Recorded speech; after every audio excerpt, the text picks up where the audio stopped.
প্রশ্নপত্র ফাঁসের প্রমাণ পাওয়া গেলে গত 5 জুলাই রেলওয়ের উপসহকারী প্রকৌশলী পদের জন্য অনুষ্ঠিত পরীক্ষা বাতিল করা হবে বলে জানিয়েছেন পিএসসির চেয়ারম্যান মোহাম্মদ সোহরাব হোসাইন।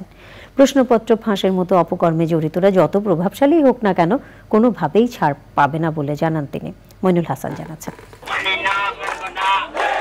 বাংলাদেশ সরকারি কর্ম কমিশন পিএসসির অধীনে গত 5 জুলাই অনুষ্ঠিত রেল মন্ত্রণালয়ের অধীনে নন ক্যাডার উপসহকারী প্রকৌশলীর পদের জন্য নিয়োগ পরীক্ষা বাতিলের দাবিতে চাকরি প্রত্যাশী ডিপ্লোমা প্রকৌশলীদের মানববন্ধন। পরীক্ষা বাতিল, দুর্নীতিতে জড়িতদের আইনের আওতায় এনে বিচার নিশ্চিত করা সহ পরীক্ষা পদ্ধতির পরিবর্তনে 3 দফা দাবি তাদের। আমার মেধার মূল্যটা কোথায় আমি সেটাই জানতে চাই। এই জন্য আমাদের পরবর্তী কর্মসূচি একটাই, যদি আমাদের পক্ষপাতিত্ব না হয় বা আমাদের যদি পরীক্ষা বাতিল না হয় তাহলে আমরা এখন 300 জন আসছি, সামনে দিন 3000 জন আসবো এবং আন্দোলন চলতে থাকবে। প্রিলিমিনারি হবে 100 মার্কের, রিটেন হবে 200 মার্কের, তারপরে ভাইভা হবে 200 মার্কের প্রিলিমিনারি। আমরা চাই না এই রেলের পরীক্ষা আমাদের একটাই দাবি, বাতিল করতে হবে খুব দ্রুত, আবার পরীক্ষার আয়োজন করতে হবে, এটা আমাদের চাওয়া। আমরা চাই অ্যাজ এ সিভিল স্টুডেন্ট হিসেবে রেলের পরীক্ষাটা আবার নেওয়া হোক এবং যারা এটার সাথে জড়িত তাদেরকে শাস্তিযোগ্য অপরাধ দেওয়া হোক।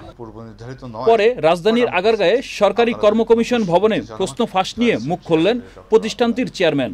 কোনো অপরাধ যদি প্রমাণ হয় এবং সেটি যদি পিএসসির এখতিয়ারভুক্ত হয় তাহলে আইনে যা ব্যবস্থা নেওয়ার বিধান রয়েছে তার সর্বোচ্চ ব্যবস্থা পিএসসি নিতে পারে। সিআইডির হাতে আটক কর্মকর্তাদের বরখাস্ত করার কথা জানান কর্ম কমিশন প্রধান।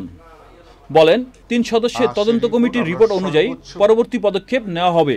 সিআইডি তদন্ত করছে, আপনারা জানেন। আমরাও একটা তদন্ত কমিটি করেছি 3 সদস্য বিশিষ্ট এবং তাদেরকে 15 দিনের মধ্যে রিপোর্ট দেওয়ার জন্য বলা হয়েছে। তাদের কার্যপরিধি বলা হয়েছে যে এই প্রতিবেদন বিষয়ে যে বিষয়গুলো বর্ণনা করা হয়েছে সেই বিষয়ে সত্যাসত্য উদ্ঘাটন করা। অন্তত 30টি নিয়োগ পরীক্ষার প্রশ্ন ফাঁসের তথ্য গণমাধ্যমের প্রকাশের পর পিএসসির চেয়ারম্যানের সাবেক গাড়ি চালক সৈয়দ আবেদ আলী ও ঊর্ধ্বতম 3 কর্মকর্তা সহ 17 জনকে গ্রেপ্তার করে সিআইডি।